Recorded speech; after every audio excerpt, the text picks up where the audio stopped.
안녕하세요.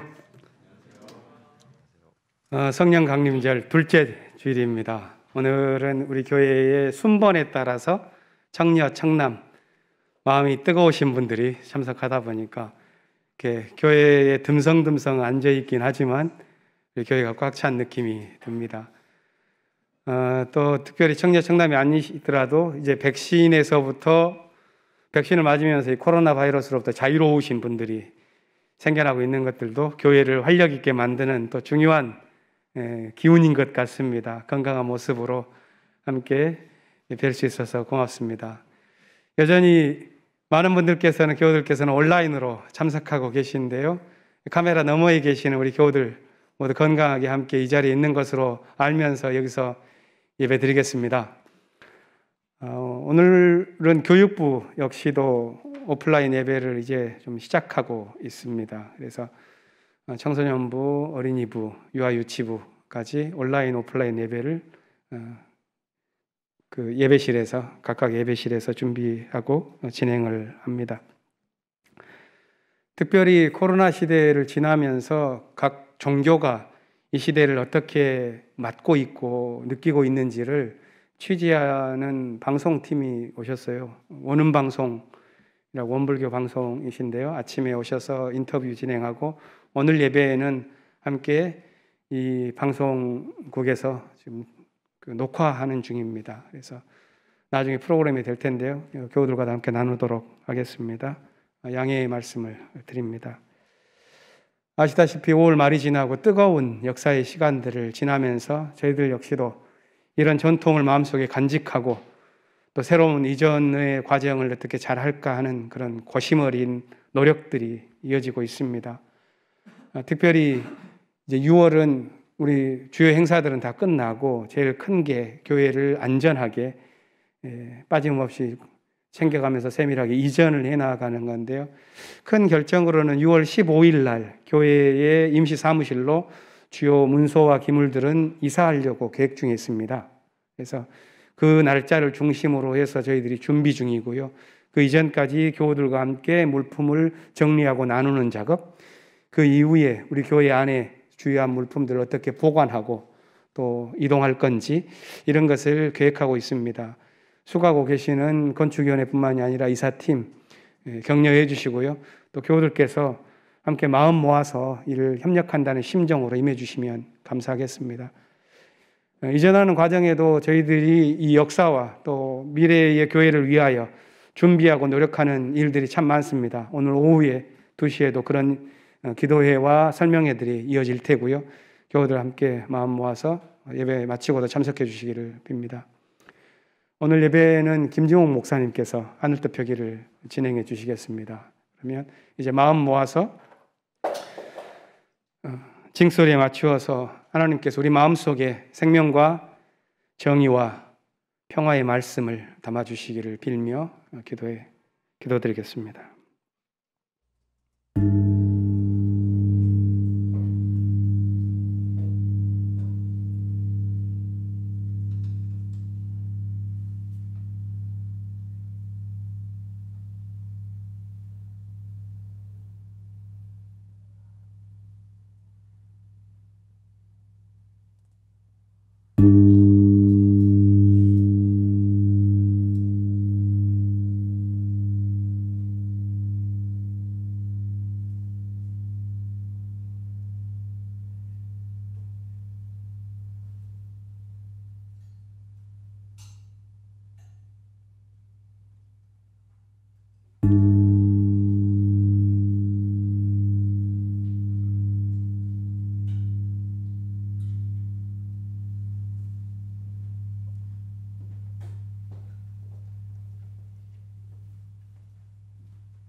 권능 있는 자들아, 영광과 권능을 주님께 돌려드리고 또 돌려드려라. 그 이름에 어울리는 영광을 주님께 돌려드려라. 거룩한 옷을 입고 주님 앞에 꿇어 엎드려라. 주님의 목소리가 물 위로 울려 퍼진다. 영광의 하나님이 우레 소리로 말씀하신다. 주님께서 큰 물을 치신다. 주님의 목소리는 힘이 있고 주님의 목소리는 위엄이 넘친다. 주님께서 목소리로 백향목을 쪼개고 레바논의 백향목을 쪼개신다. 레바논 산맥을 송아지처럼 뛰놀게 하시고 시련산을 들송아지처럼 날뛰게 하신다. 주님의 목소리에 불꽃이 튀긴다. 주님의 목소리가 광야를 흔드시고 주님께서 가데스 광야를 뒤흔드신다. 주님의 목소리가 암사슴을 놀래켜 낙태하게 하고 우거진 숲조차 벌거숭이로 만드시니 그분의 성전에 모인 사람들이 하나같이 영광하고 외치는구나. 주님께서 범람하는 홍수를 정복하신다. 주님께서 영원토록 왕으로 다스리신다. 주님은 당신을 따르는 백성에게 힘을 주신다. 주님은 당신을 따르는 백성에게 평화의 복을 내리신다. 아멘.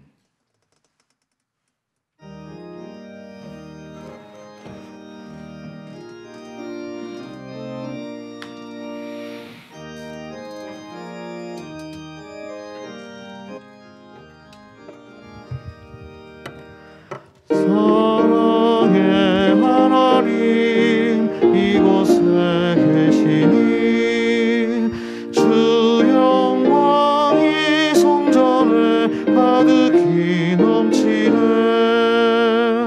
거룩한 주님 앞에 죄인된 우리들 경건한 마음으로 찬양합니다. 은혜의 예수님 우리 죄인하여 속죄의 큰 사랑을 이루어 주셔서 율법의 멍에서 해방해 주시니 복음의 자유 누림 감사합니다.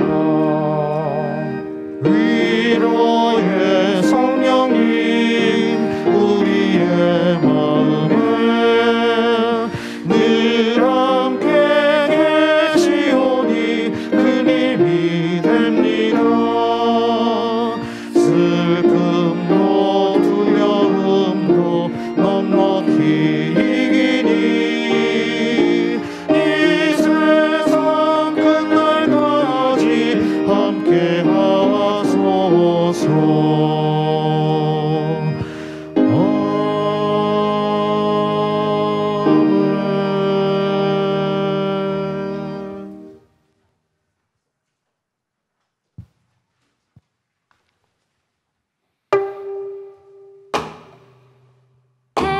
백성들아 경배하라. 주 하나님 경배하라. 영광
자연을 통해 드러내시는 하나님, 녹음이 짙어가는 산과 더불어 사람들 옷차림의 변화 속에서 봄이 만개하고 여름이 멀지 않았음을 느낍니다.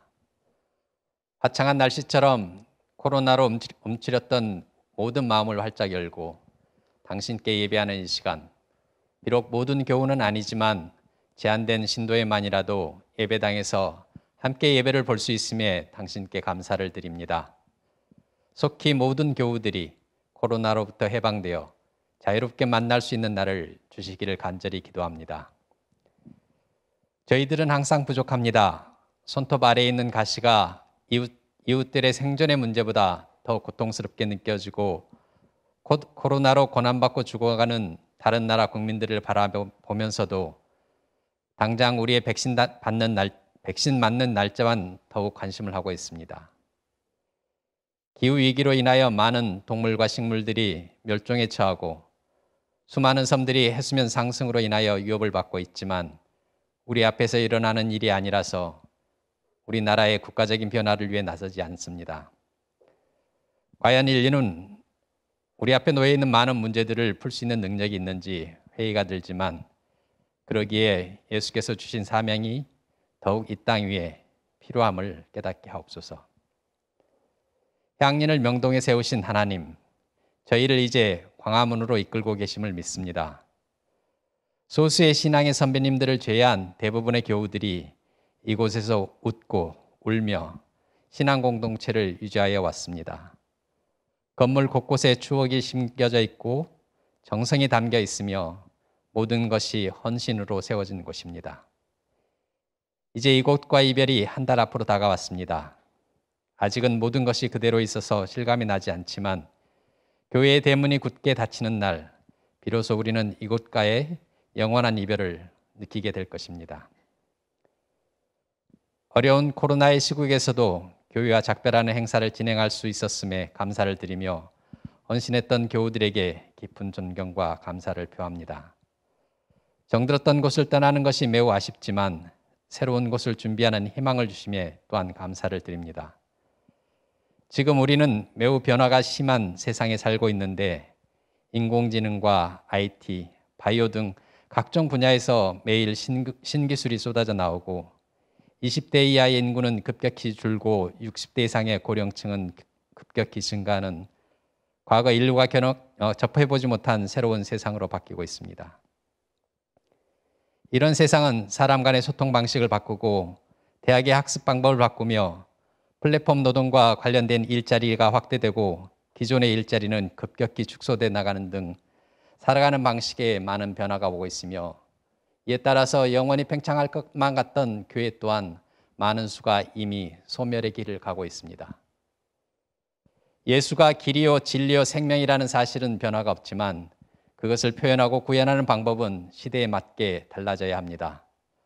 더 적극적으로 본다면 작은 교회지만 세상과 소통, 연대는 지금보다 훨씬 크게 할 수 있고 시대적 사명을 감당할 수 있는 선한 영향력은 더욱 크고 멀리 확대할 수 있는 새로운 세상이기도 합니다. 우리가 짓는 교회는 단순히 교회 건물을 짓는 것이 아니라 새롭게 열리는 세상에 적합한 하나님 나라 선교의 도구이자 플랫폼이 될 수 있도록 모든 교우들의 무한한 창의가 적극적으로 활용될 수 있도록 이끌어 주옵소서. 저희들이 준비하는 교회 예전과 광야 생활이 시험에 드는 시간이 아니라 교회가 더욱 굳건해지며 한 단계 도약하는 계기가 될 수 있도록 이끌어 주옵소서. 임시로 마련된 예배처소나 사무실 등 많은 것이 부족합니다. 하지만 부족한 것을 통해서 사랑이 스며들 자리를 마련하고 어색해진 공간을 통해서 서로 간의 새로운 모습을 발견해 나갈 수 있도록 하옵소서. 고통받은 이들과 함께 하시는 하나님, 우리 주변에 있는 어려운 이웃들을 저희가 보지 못하고 있는지 두렵습니다. 또한 아직도 국가보안법으로 고난받는 이들이 있습니다. 이들을 지켜주시고 저희들이 항상 깨어있게 하시며 항상 나눌 수 있도록 하옵소서. 오늘의 예배를 통해 세상을 헤쳐나갈 수 있는 힘을 얻게 하시고 예배에 같이 참여하지 못하는 교우들에게 당신을 통한 공동체의 연대가 이어지게 하옵소서. 예배를 준비하는 성가대 예향, 방송팀의 수고와 헌신을 기억하여 주시고 온라인, 오프라인으로 예배를 드리는 여러 교육부서에 있는 유아, 어린이, 청소년들의 건강을 지켜주시옵소서.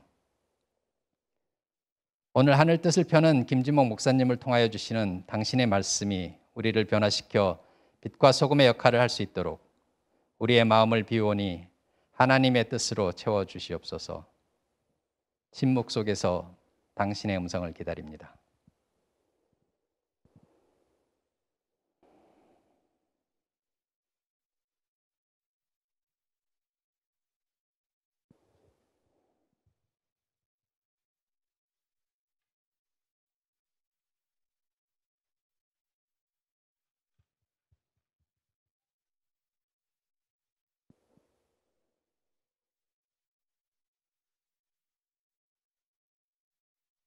이 모든 말씀 우리의 주 예수 그리스도의 이름으로 기도합니다.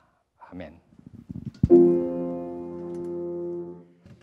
평화 이루소서 평화 이루소서 주여 평화 이루소서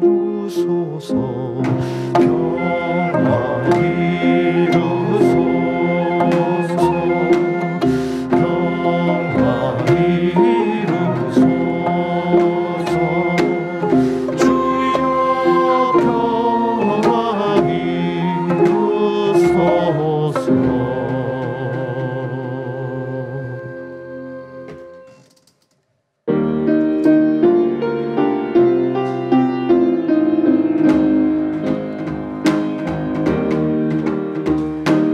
하늘에 계신 우리 아버지 만물이 당신을 하나님으로 받들게 하시며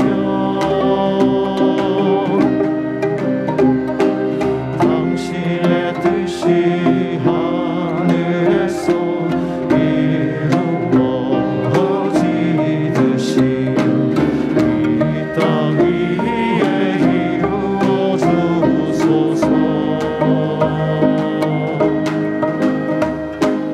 오늘날 우리에게 일용할 양식을 주시고 우리가 우리에게 죄 지은 자들을 용서하듯이 우리들의 잘못을 용서하여 주시고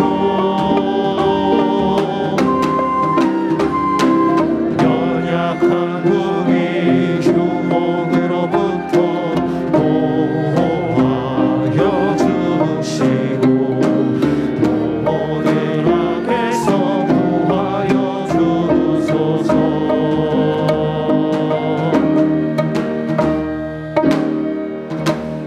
주의 나라 주의 권세 주의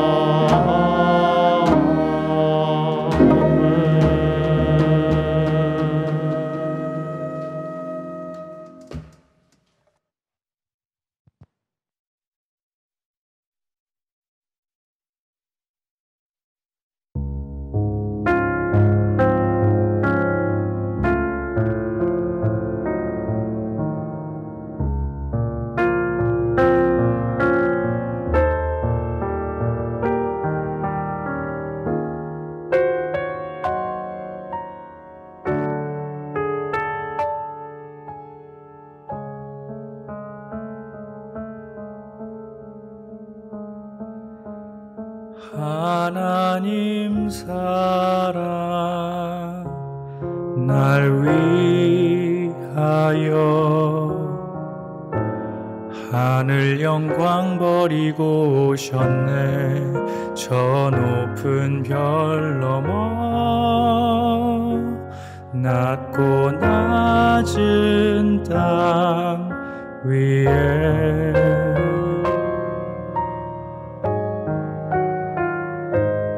갈보리 언덕 십자가 지시고 물과 피를 흘려 죽으신 주 나에게 생명의 길 보이셨네.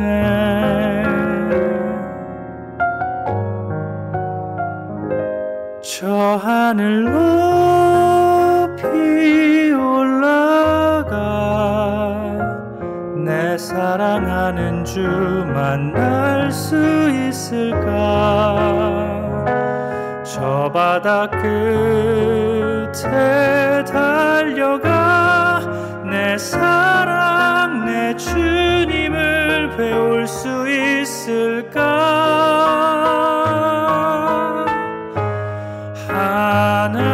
하나님 사랑 그 사랑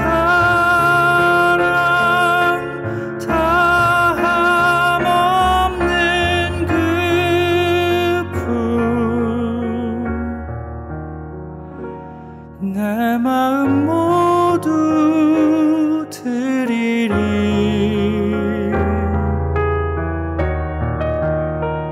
나는 주의 주님 내 구주니 아무것 부족함 없겠네. 나 주 안에 살고 주님은 내 안에서 살리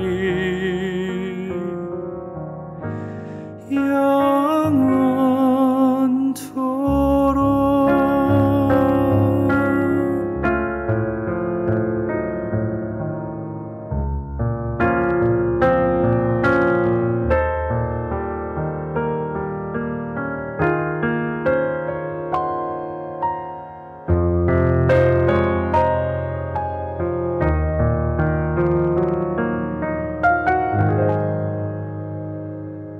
저 하늘 높이 올라가 내 사랑하는 주 만날 수 있을까. 저 바다 끝에 달려가 내 사랑 내 주님을 배울 수 있을까.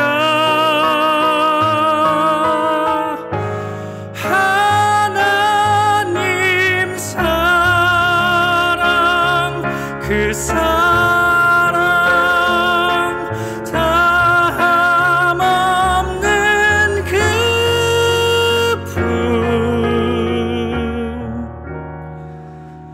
내 마음 모두 드리리.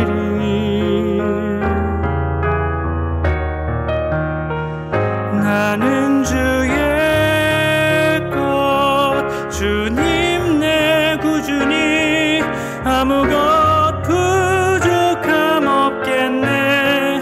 나 주 안에 살고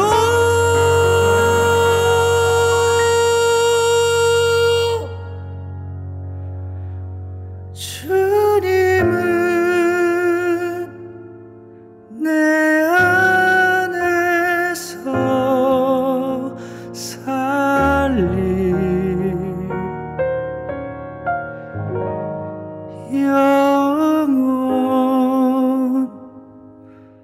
영원토록.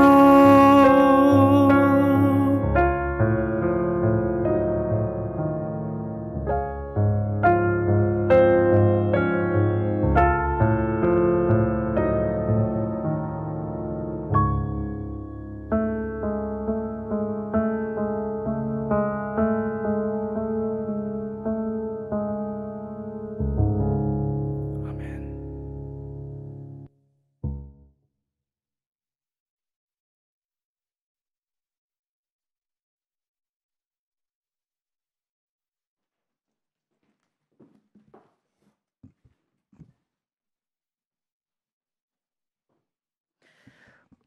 오늘의 하늘 말씀은 제1성서의 이사야서와 제2성서의 로마서입니다.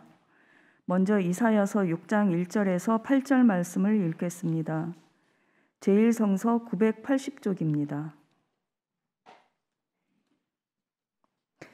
우시야 왕이 죽던 해에 나는 높이 들린 보좌에 앉아 계시는 주님을 배웠는데 그의 옷자락이 성전에 가득 차 있었다. 그분 위로는 스랍들이 서 있었는데 스랍들은 저마다 날개를 6 가지고 있었다. 둘로는 얼굴을 가리고 둘로는 발을 가리고 나머지 둘로는 날고 있었다. 그리고 그들은 큰 소리로 노래를 부르며 화답하였다. 거룩하시다, 거룩하시다, 거룩하시다. 만군의 주님, 온 땅에 그의 영광이 가득하다. 우렁차게 부르는 이 노랫소리에 문지방의 터가 흔들리고 성전에는 연기가 가득 찼다. 나는 부르짖었다. 재앙이 나에게 닥치겠구나. 이제 나는 죽게 되었구나. 나는 입술이 부정한 사람인데 입술이 부정한 백성 가운데 살고 있으면서 왕이신 만군의 주님을 만나 뵙다니. 그때의 스랍들 가운데서 하나가 제단에서 타고 있는 숯을 부집게로 집어 손에 들고 나에게 날아와서 그것을 나의 입에 대며 말하였다. 이것이 너의 입술에 닿았으니 너의 악은 사라지고 너의 죄는 사해졌다. 그때에 나는 주님께서 말씀하시는 음성을 들었다. 내가 누구를 보낼까? 누가 우리를 대신하여 갈 것인가? 내가 아뢰었다. 제가 여기에 있습니다. 저를 보내어 주십시오. 이어서 제2성서의 로마서 8장 12절에서 17절 말씀을 읽겠습니다. 제2성서 265쪽입니다. 그러므로 형제자매 여러분, 우리는 빚을 지고 사는 사람들이지만 육신의 빚을 진 것이 아닙니다. 우리는 육신을 따라 살아야 할 존재가 아닙니다. 여러분이 육신을 따라 살면 죽을 것입니다. 그러나 여러분이 성령으로 몸의 행실을 죽이면 살 것입니다. 하나님의 영으로 인도함을 받는 사람은 누구나 다 하나님의 자녀입니다. 여러분은 또다시 두려움에 빠뜨리는 종살이의 영을 받은 것이 아니라 자녀로 삼으시는 영을 받았습니다. 그래서 우리는 그 영으로 하나님을 아빠, 아버지라고 부릅니다. 바로 그때에 그 성령이 우리의 영과 함께 우리가 하나님의 자녀임을 증언하십니다. 자녀이면 상속자이기도 합니다. 우리가 그리스도와 함께 영광을 받으려고 그와 함께 고난을 받으면 우리는 하나님이 정하신 상속자요 그리스도와 더불어 공동 상속자입니다. 다 함께 로마서 8장 15절 말씀을 읽겠습니다. 여러분은 또다시 두려움에 빠뜨리는 종살이의 영을 받은 것이 아니라 자녀로 삼으시는 영을 받았습니다. 그래서 우리는 그 영으로 하나님을 아빠, 아버지라고 부릅니다. 이 말씀으로 귀한 깨달음과 결단이 있으시기를 바랍니다.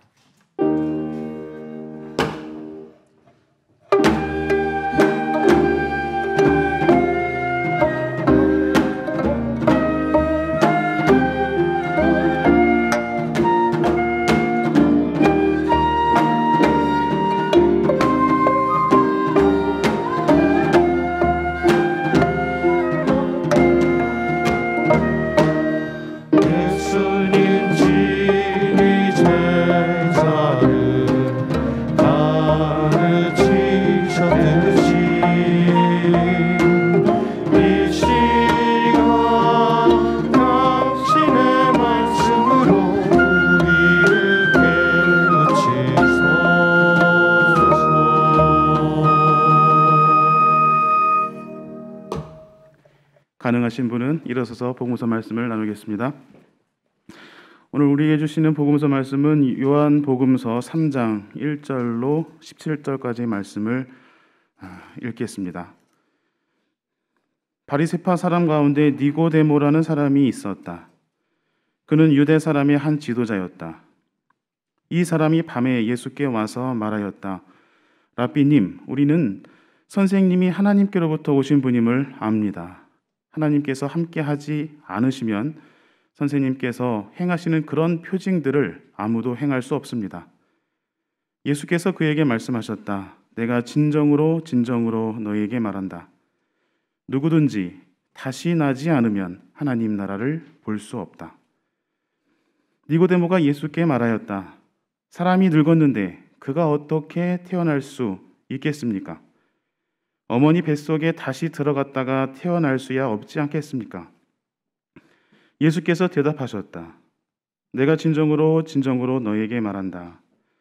누구든지 물과 성령으로 나지 아니하면 하나님 나라에 들어갈 수 없다. 육에서 난 것은 육이요 영에서 난 것은 영이다. 너희가 다시 태어나야 한다고 내가 말한 것을 너는 이상히 여기지 말아라. 바람은 불고 싶은 대로 분다. 너는 그 소리는 듣지만 어디에서 와서 어디로 가는지는 모른다. 성령으로 태어난 사람은 다 이와 같다. 니고데모가 예수께 물었다. 어떻게 이런 일이 있을 수 있습니까? 예수께서 대답하셨다. 너는 이스라엘의 선생이면서 이런 것도 알지 못하느냐? 내가 진정으로 진정으로 너에게 말한다. 우리는 우리가 아는 것을 말하고 우리가 본 것을 증언하는데 너희는 우리의 증언을 받아들이지 않는다. 내가 땅의 일을 말하여도 너희가 믿지 않거든. 하물며 하늘의 일을 말하면 어떻게 믿겠느냐? 하늘에서 내려온 이 곧 인자 밖에는 하늘로 올라간 이가 없다. 모세가 광야에서 뱀을 든 것 같이 인자도 들려야 한다. 그것은 그를 믿는 사람마다 영생을 얻게 하려는 것이다. 하나님께서 세상을 이처럼 사랑하셔서 외아들을 주셨으니 이는 그를 믿는 사람마다 멸망하지 않고 영생을 얻게 하려는 것이다. 하나님께서 아들을 세상에 보내신 것은 세상을 심판하시려는 것이 아니라 아들을 통하여 세상을 구원하시려는 것이다. 이는 주님의 말씀입니다.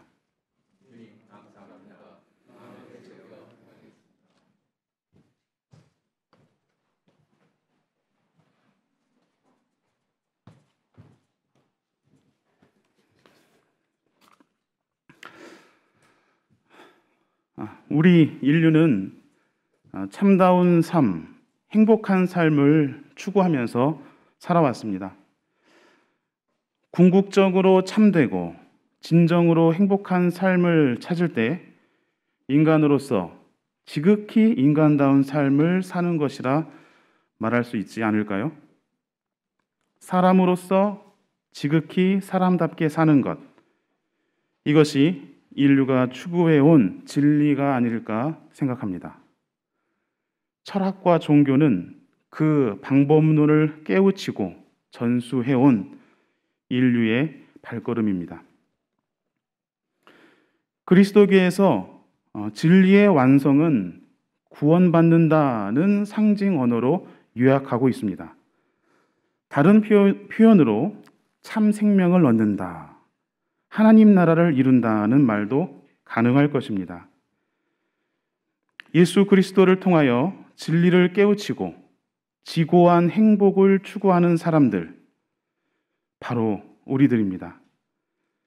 오늘날 우리에게 던져진 상황 속에서도 진리의 삶을 고민하면서 우리는 이 시간 함께 예배를 드리고 있습니다.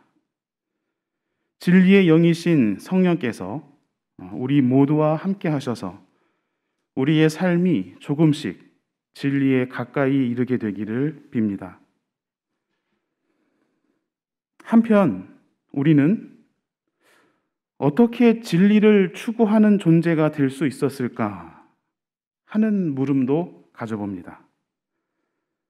그저 좋은 유기체인 채로 연명하거나 약육강식을 진정한 평화로 여기는 다소 하등한 존재로 남아 있을 수도 있었지 않았나 생각해 봅니다. 그런데 우리는 제법 숭고한 생각을 하며 살아가고 있습니다. 진리를 찾으려고 한 번뿐인 삶을 실험해 나가고 있습니다. 삶의 진선미를 실현하려고 끊임없이 고뇌하는 우리들의 집념은 과연 무엇이고 이것은 또 어디에서 기인해온 것일까요? 우리의 언어로 말해본다면 이 물음은 우리 신앙의 기원에 관한 궁금증입니다. 진리를 향하여 나아가고자 하는 의지가 어떻게 생겼을까 하는 물음입니다. 그리스도의 가르침에 따라 사랑하며 살기를 기꺼이 선택했습니다. 나 자신을 낮추는 일을 자발적으로 선택했습니다. 초대 그리스도 교회의 예배문, 예배 양식을 살펴보다 보면 교독하는 것 중에 신앙의 신비여 하며 고백하는 대목을 볼 수 있는데, 사랑을 받기보다 베풀어주고 나보다 남을 더 낮게 여기는 그런 신앙인이 되기로 스스로 선택을 했다니 정말 신비한 일로 여겨지기도 합니다. 오늘은 교회 절기상으로 성령 강림절 둘째 주일을 지내고 있습니다. 오늘 우리에게 선포된 성서 말씀은 성령의 존재와 활동에 관한 내용이 공통적으로 증언되어 있습니다. 본문을 통해서 우리 신앙의 신비함에 대해 생각해 볼 수 있을 것 같습니다. 이사야서 6장 1절로 8절 말씀은 예언자가 환상 중에 하나님으로부터 소명을 받는 내용입니다. 환상 중에 천사들이 왕래하면서 예언자의 소명 수임을 완성시켜주고 있습니다. 주님, 제가 여기에 있지 않습니까?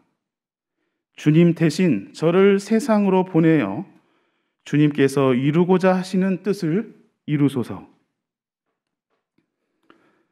로마서 8장 12절로 17절에서는 성령이 우리와 함께 하시기 때문에 우리는 그리스도와 같은 결에서 하나님의 상속을 함께 받는 자들이라고 사도 바울은 역설하고 있습니다.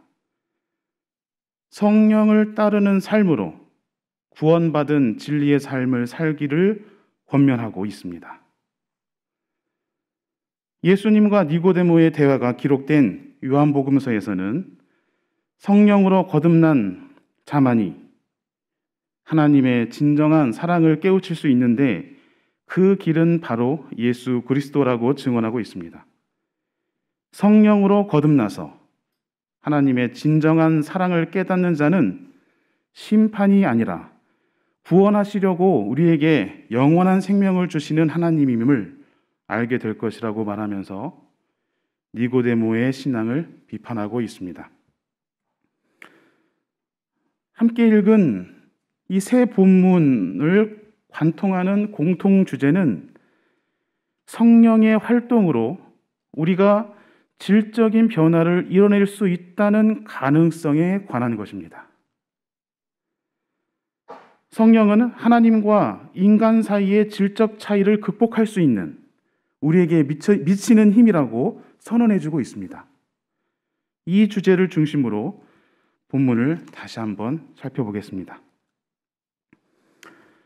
예언자 이사야가 묵시적 환상 속에서 하나님을 만나게 될 때 그의 절규는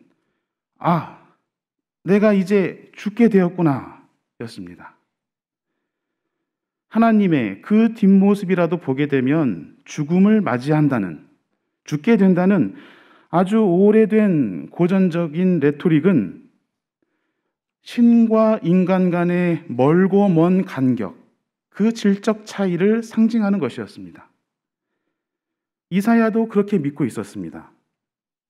그러나 본문은 그 통상적인 은유에 따르지 않고 있습니다. 하나님을 모시는 한 스랍이 부집개로 제단에 타고 있는 숯을 들어서 예언자의 입에 대고서 너는 이제 악이 사라지고 너의 죄는 사해졌다 하고 선포해 줍니다. 그리고 예언자는 살아서 하나님과 인격적인 대화를 나누게 됩니다. 오늘은 이 장면에 주목합니다. 예언자와 하나님 사이가 새롭게 정립되었습니다. 로마서로 가보겠습니다. 사도 바울은 육신과 영을 구분하고 우리가 영의 길을 걷는 사람들임을 전제하고 말을 전합니다. 우리는 하나님의 영의 인도를 받은 자들이며 예수 그리스도의 남겨진 고난을 짊어지고 부활의 영광을 차지할 하나님의 상속자임을 강조하고 있습니다. 육신을 천시하고 금욕적으로 자해하며 영의 지혜만 갈망했던 영지주의의 결말은 탈세속입니다. 종교가 현실을 떠나 추상화될 때 그러한 논리는 지배 권력자들의 유용한 정치적 도구가 되곤 했습니다. 그러나 십자가에 달린 예수가 그리스도 되신다는 그리스도교 사상은 민중의 평화로운 일상의 소중함을 지켜내고 회복해야 했기 때문에 영주주의 사상과 분명한 선을 그어야만 했습니다. 그리고 지배 담론과 권력을 전복하는 동력인 예수 그리스도의 십자가 사건을 복음으로 선포했습니다. 이와 같은 초대교회의 레퍼토리가 우리 신앙의 뼈대를 이루었고 오늘날 우리 역시 지배 권력에 저항하는 민중과 연대하면서 우리 기독교 신앙의 결정체를 가다듬어 가고 있습니다. 기원 후 1, 2세기 지중해에는 영지주의 철학이 거대 담론으로 자리 잡고 있었습니다.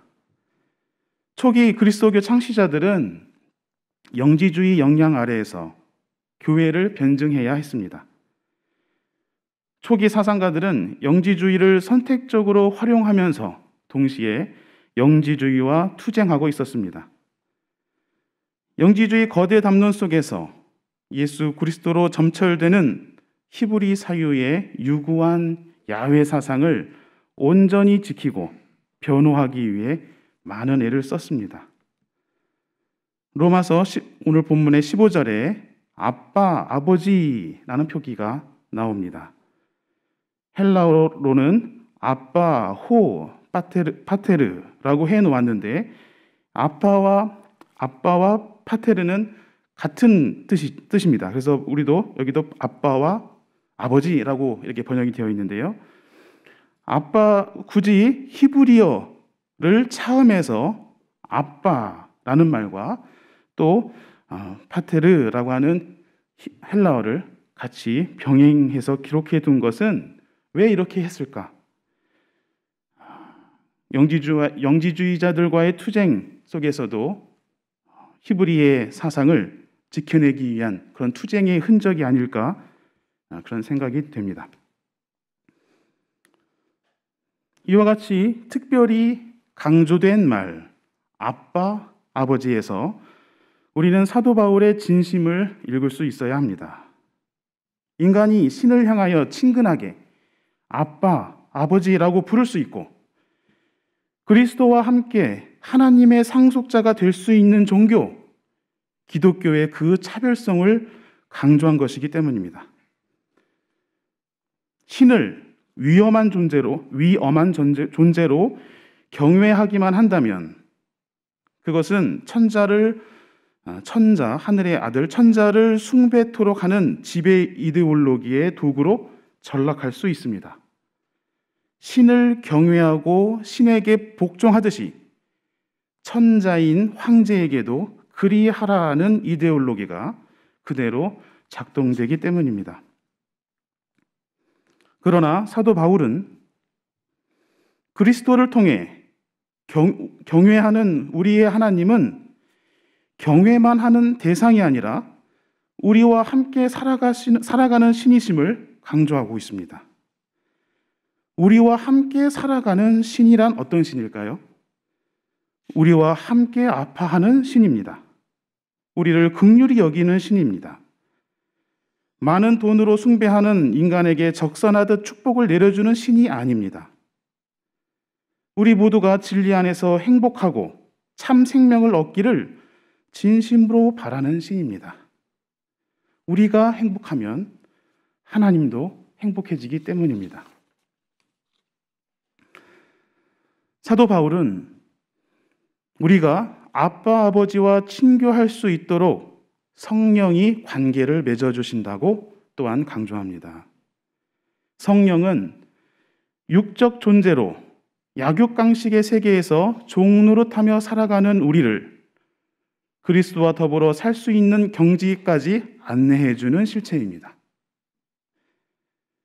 성령의 활동으로 말미암아서 우리는 우리 신앙의 목표를 달성할 수 있고 우리가 추구하는 진리의 삶을 살 수 있게 됩니다.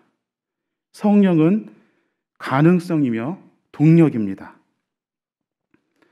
바울은 지배 권력과 그것에 시중두는 지배 종교가 원천적으로 차단해 버렸던 성령의 활동성과 가능성을 회복하라고 권면하고 있습니다. 예언자 이사야에게서 그동안 경험해 보지 못했던 일, 곧 하나님 앞에서도 생명이 보존되는 그런 획기적인 사건이 일어났듯이 바울은 초기 그리스도인들에게 아빠, 아버지와 함께 살아갈 수 있는 가능성에 대해 적극적으로 피력하고 있는 중입니다.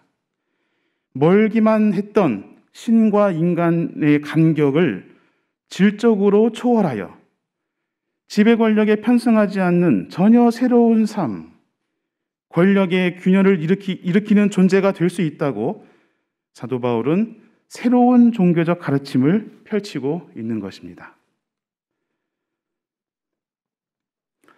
니고데모는 아직 성령을 알지 못했기에 예수님의 말씀을 이해할 수 없었습니다. 신이 인간을 위하여 영을 보내주신다는 것을 상상조차 하지 못하고 있었습니다. 신이 정해놓은 율법을 인간은 준수할 뿐이며 신에게 희생 제물을 바쳐 섬겨야만 한다는 그런 왜곡된 신앙의 알고리즘을 절대화하고 있었습니다. 지배체제가 견고하게 유지되는 것을 신의 축복이다 여기면서 그것을 공고히 하는 일이라면 끔찍한 학살이라도 신의 이름으로 집행해버리는 인면수심의 종교에 헌신하고 있었습니다. 그러한 니고데모가 예수에게 관심을 보이면서 랍비로 존중하게 된 계기는 예수에게서 기적이 나타났기 때문입니다. 기적 사건 안에서 예수께서 일으키신 기적 사건 안에서 사람들의 질적인 변화가 일어났다는 사실, 그것이 예수의 기적 사건을 이해하는 중심 코드여야 합니다. 사람들로 하여금 예수 그리스도를 하나님의 아들로 인식하게 되었다는 그러한 질적 변화, 성령을 받아들이고 생각을 변화시켜 새로운 존재로 변화되었다는 그런 증언의 중심을 두고 기적 사건을 읽어야만 합니다. 니고데모처럼 육적인 양적 변화에 초점을 맞춰져 있다면 그 신앙은 기복적인 주술 행위일 뿐일 것입니다.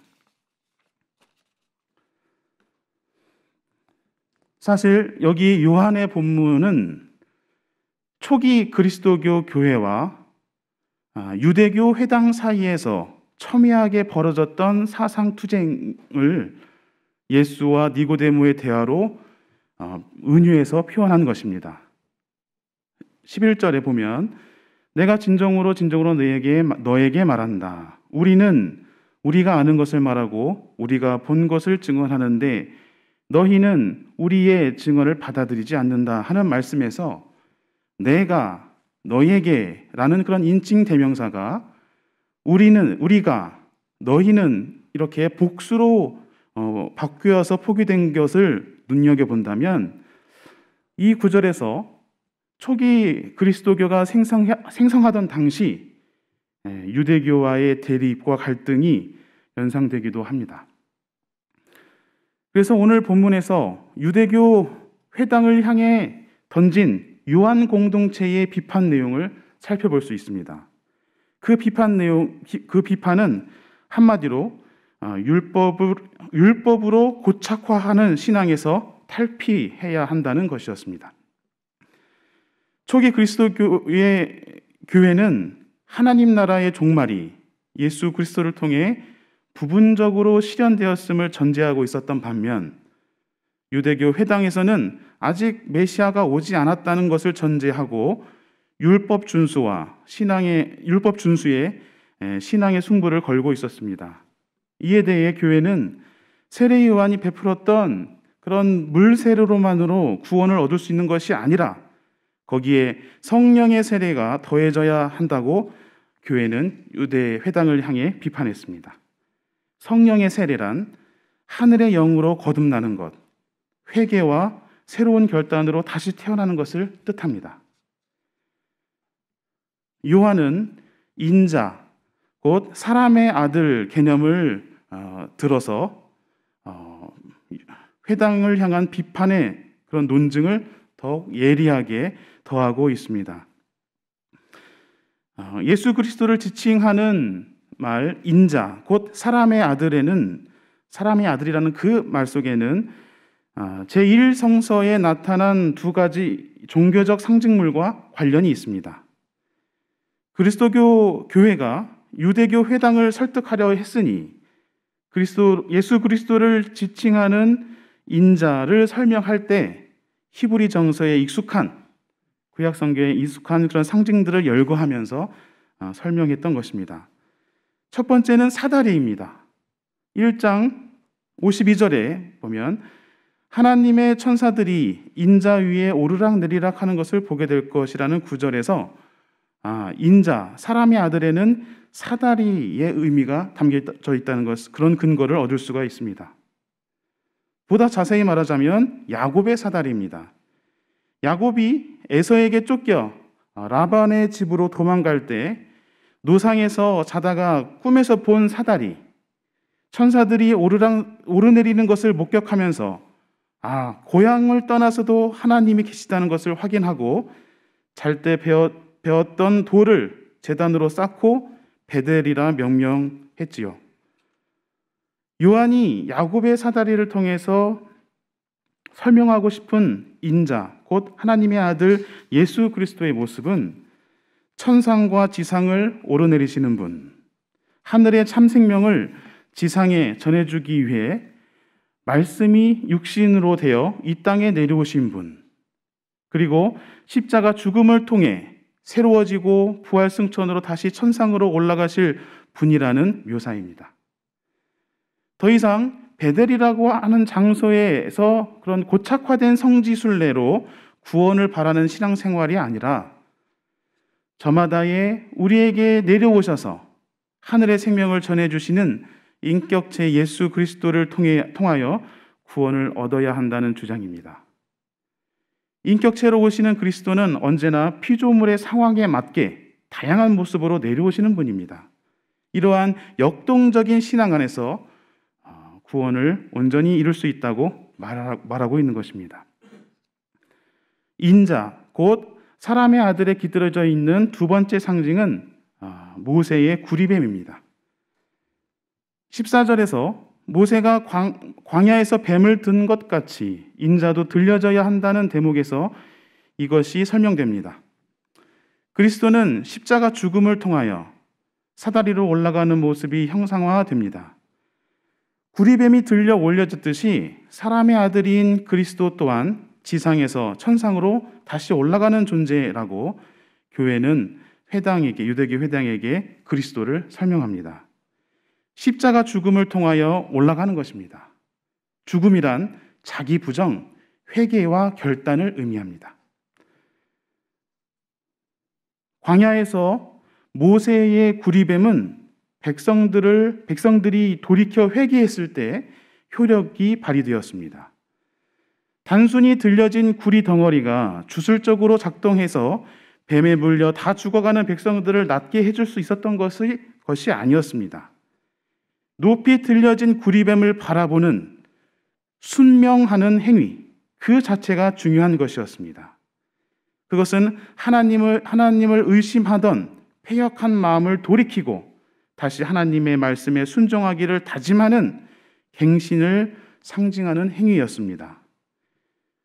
요한이 초기 그리스도교 공동체를 대신하여 유대교 회당에 던진 비판은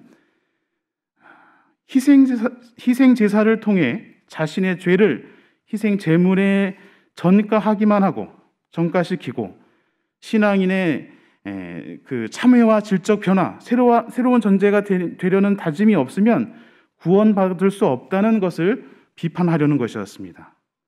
참다운 생명을 얻을 수 없고 하나님 나라를 경험할 수 없다는 그런 비판을 전한 것입니다.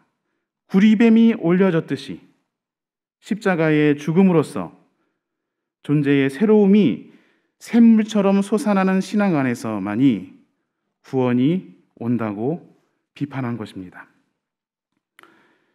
요한 공동체는 제도나 체계가 고착되어 더 이상 새로워질 수 없는 유대교 회당에 사람의 아들이신 예수 그리스도에 대하여 강하게 선포했습니다. 구원은 예수 그리스도를 통해 유일하게 이루어진다고까지 말합니다. 3장 13절에 인자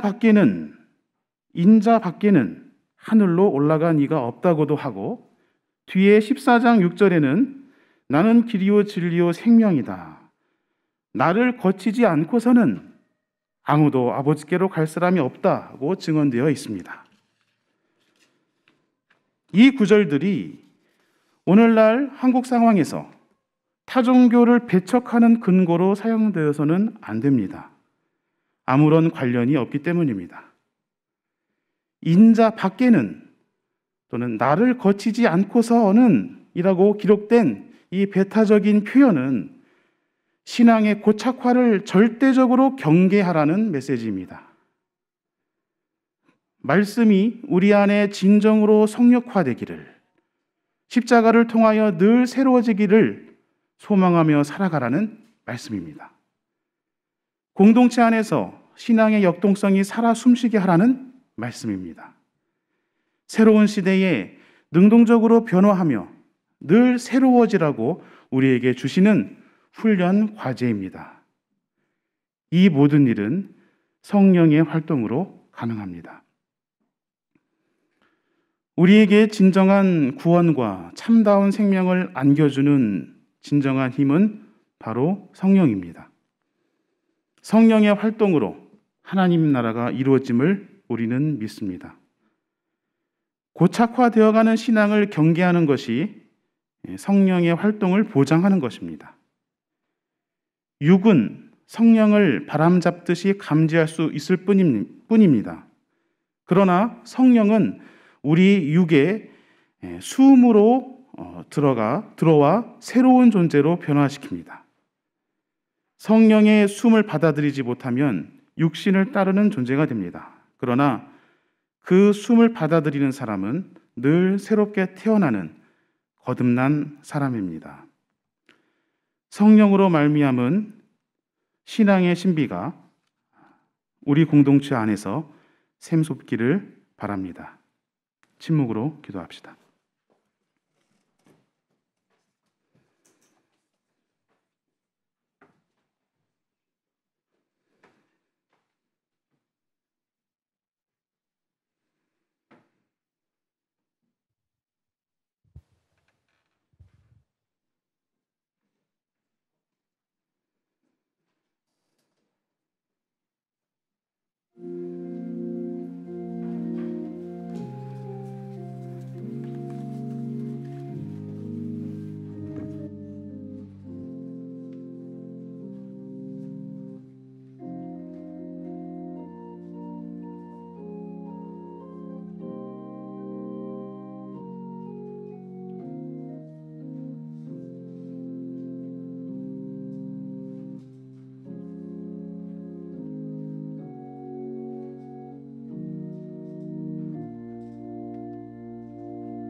사랑과 은혜의 하나님, 공평과 정의의 하나님, 이토록 맑고 밝은 날 주님의 집에 나와 예배드리게 하심을 감사합니다.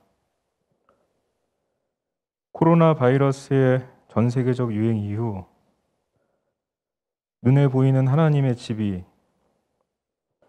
그곳으로 들어가는 거룩한 문이 굳게 닫히는 것을 경험하면서 눈에 보이지 않으나 실제로 존재하는 것들의 다스림에 대하여 성찰하게 됩니다. 이 땅의 모든 생명들이 생명 그 자체를 위해 어떻게 하나님을 섬겨왔는지 깨닫게 됩니다. 주여 감사합니다. 우리의 섬김은 진정한 섬김이 아니었습니다. 우리는 다스림을 받는 자들이었으나 섬기는 존재들의 의를 강탈하여 나의 의로 삼고자 하였습니다. 주여 용서하소서. 인간이 얼마나 취약한 존재인지 깨닫게 하심을 감사합니다. 자연과 생명이 차려놓은 밥상 위에 숟가락 얹는 존재였음을 깨닫게 하심을 감사합니다. 거대한 생명의 그물 속에서 지금 이 순간에도 비처럼 바람처럼 햇살처럼 전혀 당연하지 않은 생명의 생성을 위해 애쓰고 있는 모든 존재들을 기억하며 작은 물질을 드립니다.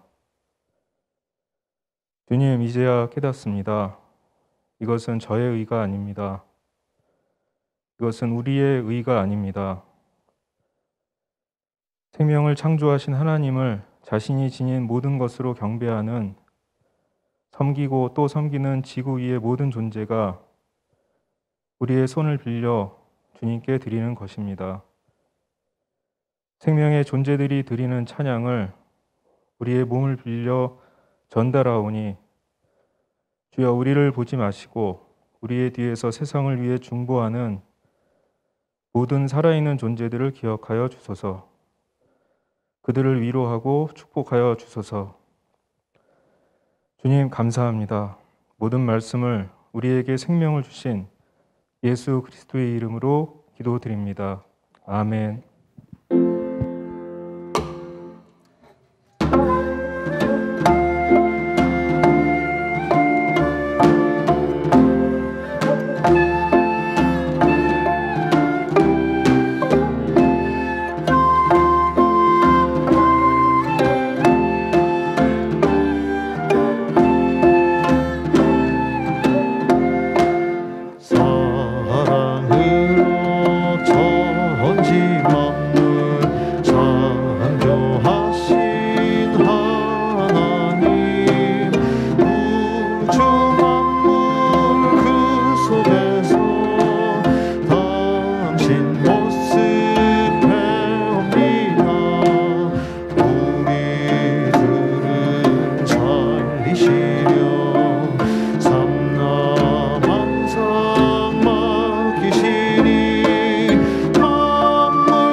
파송의 말씀을 전합니다. 그리스도께서는 우리에게 성령을 보내주셨습니다. 그리고 성령을 받아 교회가 탄생했습니다. 교회가 존재하는 이유, 세상 가운데 성령의 활동을 나타내기 위함입니다. 성령의 활동이 우리 교회 안에서 왕성하기를 빕니다. 변화하고 소명을 받아 이 세상을 그토록 사랑하시는 하나님의 마음을 세상에 전하는 향린 선교 공동체 되기를 빕니다. 함께 축복 기도를 나눕시다. 주 예수 그리스도의 은총과 하나님의 사랑과 성령께서 이루어 주시는 친교가 우리 가운데 영원토록 함께 있기를 주님의 이름으로 축원합니다. 아멘.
오늘 청남 청녀를 중심으로, 청남 청녀만은 아니고 청남 청녀 중심으로 예배드리는 날이죠. 둘러보시고 서로 인사 나누시기 바랍니다.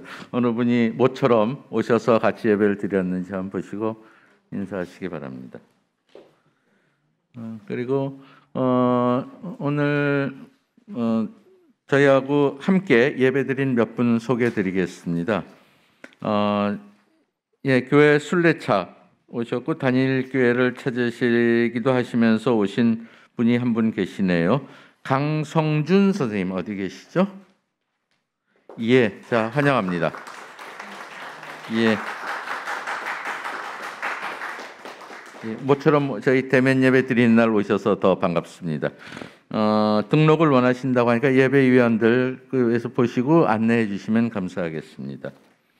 또 한 분 모처럼 오신 귀한 손님 한 분 계십니다. 오늘 청남 청년대 과거에 30년 전에 청남 회장을 지내신 분이십니다. 저기 박훈 선생님 잠깐 일어나시죠. 예. 예. 지금 미국 오하이오주 컬럼버스시에 거주하신다고 하고 모처럼 아마 옛 교인들께서는 아실 테니까 예배 후에 인사 같이 나누시기 바랍니다. 환영합니다. 공동 관심사를 나누도록 하겠습니다. 네, 오늘 보시는 바와 같이 청남 중심으로 예배드렸고 다음 주일은 환경주일이자 또 교육부 부서, 그러니까 유아유치, 어린이, 또 청소년부를 중심으로 학부모와 함께 예배드리는 주일이 되겠습니다. 기억하시고 그 다음 주는 이제 장녀, 장남 이렇게 다시 나가게 되겠습니다.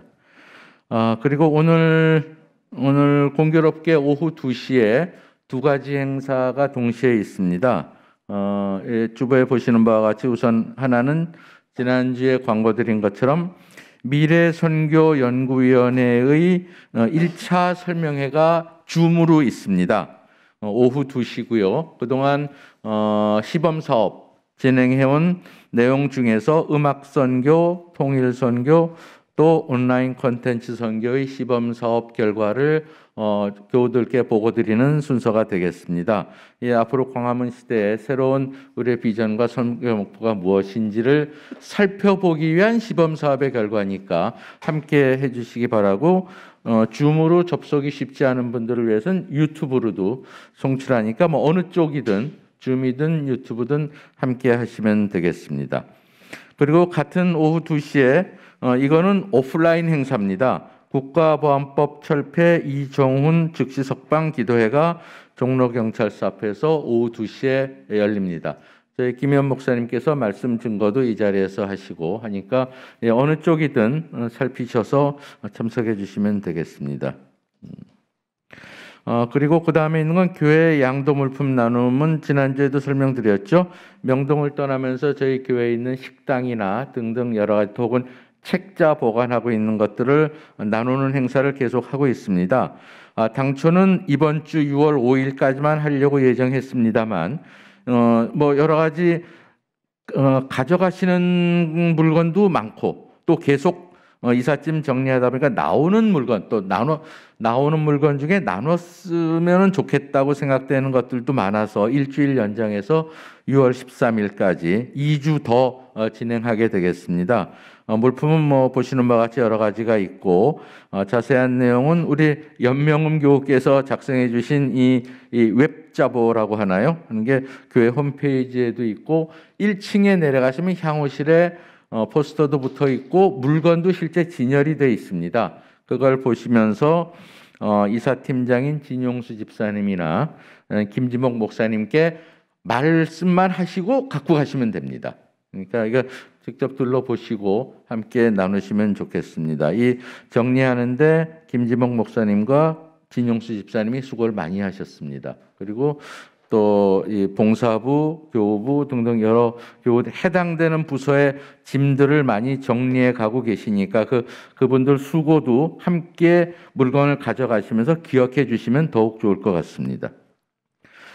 그리고 미래선교연구원의 음악선교팀의 국악 찬송가 가사 모집 계속되고 있고 들녘 농산물 중에 일부 남은 물품들 판매가 계속되고 있습니다. 예, 그리고 이번 주 일정은 뭐 쭉 보시면 될 것 같고 오는 토요일 이사팀에서 보관 물품을 정리하는 모임이 6월 5일 토요일 날 있습니다.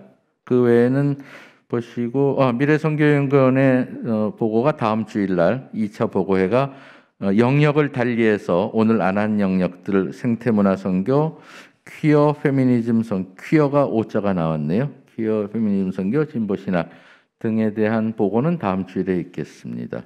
세청인문공화국 있고 선교부 민중신학 공부 모임이 있습니다. 여기 없는 것 하나 더 말씀드리면 건축위원회 모임이 있습니다. 실무위원회는 이미 다 예고 멤버들에게는 예고를 했습니다만 건축위원회 실무위원회가 오늘 저녁 8시에 줌으로 모임이 있고 오는 목요일 6월 3일 저녁 8시에 전체 모임이 줌으로 있습니다.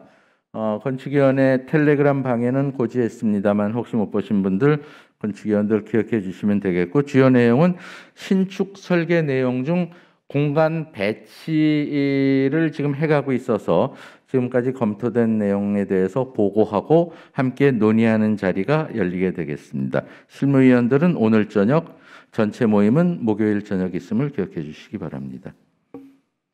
네, 그렇게 됐고 이후 일정은 보시고 에큐메니칼 소식 4번 보시면 향린 공동체협의회가 오늘 4시에 줌으로 역시 있고요.